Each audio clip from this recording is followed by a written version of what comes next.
Pregame.com.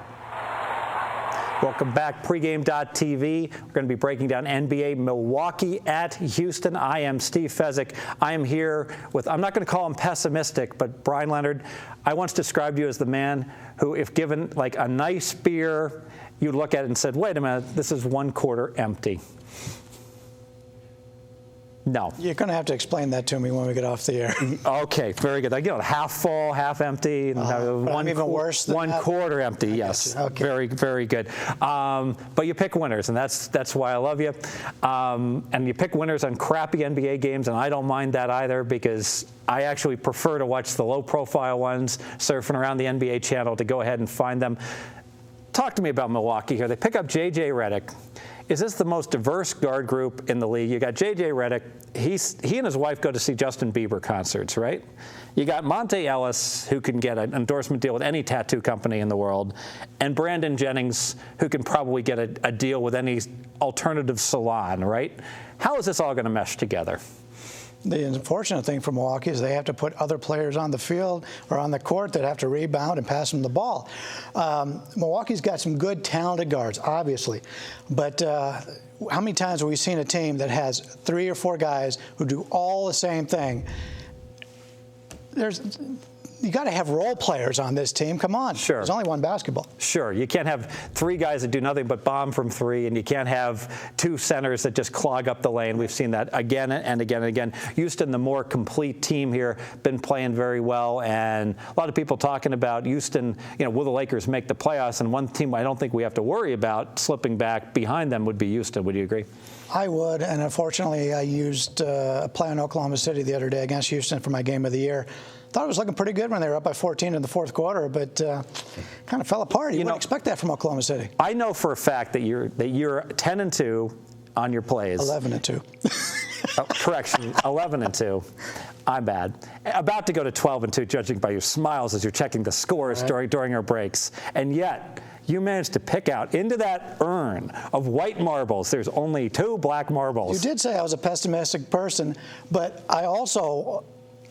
You got to realize we're in an industry that gets a bad name. Nobody ever talks about losing.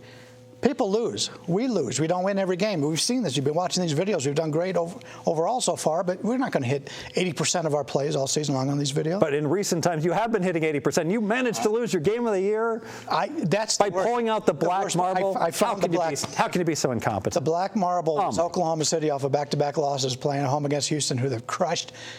But enough about that. Everyone I know is on Houston. Everybody you respect is on Houston. You blow it. I'm just kidding.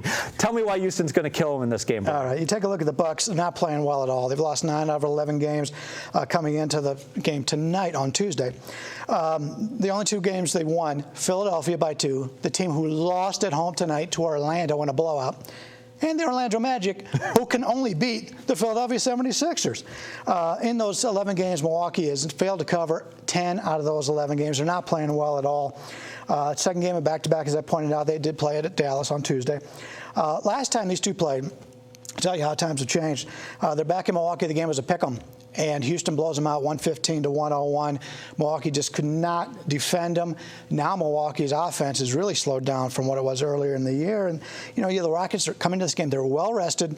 They haven't played since Saturday when they lose on the road to Washington. We like that they're off a loss against Washington. They are off a loss. In fact, they're 5-0 against the spread their last 5 games, coming off of a loss. And they got no look ahead. They play Orlando next. So you've got a Houston team who's rested, playing a team that's really struggling. It's going on the road. I don't like to predict blowouts, but when you got a team that can score as much as Houston can, I think this is a blowout victory. You mentioned to me the line had just gone up from 7.5 to 8. There was still a 7.5 out there. I think this is a case where you may well have a beard to go out there and place a bet on the beard on this game. Am I correct? I got your player as a player reference there. Let's make it official. Go ahead. Right. I think we need a third person here as an interpreter because half the time I don't even know what he's talking about. But yeah, I'm going to play the Houston Rockets here. I think it's a blowout situation. Well rested. They match up very well with Milwaukee. We'll see how it works out now that they've switched a little bit of players, but I still think they have that big advantage. Houston's a team right now has got something to play for. Milwaukee started the season, played very well. Now they're starting to trade some of their players away. They know they're not going to the playoffs, and if they do, they get that great number 8 spot to play the Miami Heat, so they'll be done in 3 or 4 games in the playoffs. So we're looking at Houston Rockets right here. I like the situation. We'll lay the points with Houston as my play. Very good, and they'll be done in 3, not in 4. The only way they're going 4 is if they change the format to be 4 out of 7. There you go. In that game. I love talking about some of the not-so-good teams in the NBA, and for everyone who sticks with us here at pregame.tv, we got another one to talk about coming up. Toronto at Cleveland. Cavs are playing much better. Toronto's playing much better, but not exactly a marquee matchup. I really, really like this game. Be sure to stay tuned. Going to give you a winner on it at pregame.tv.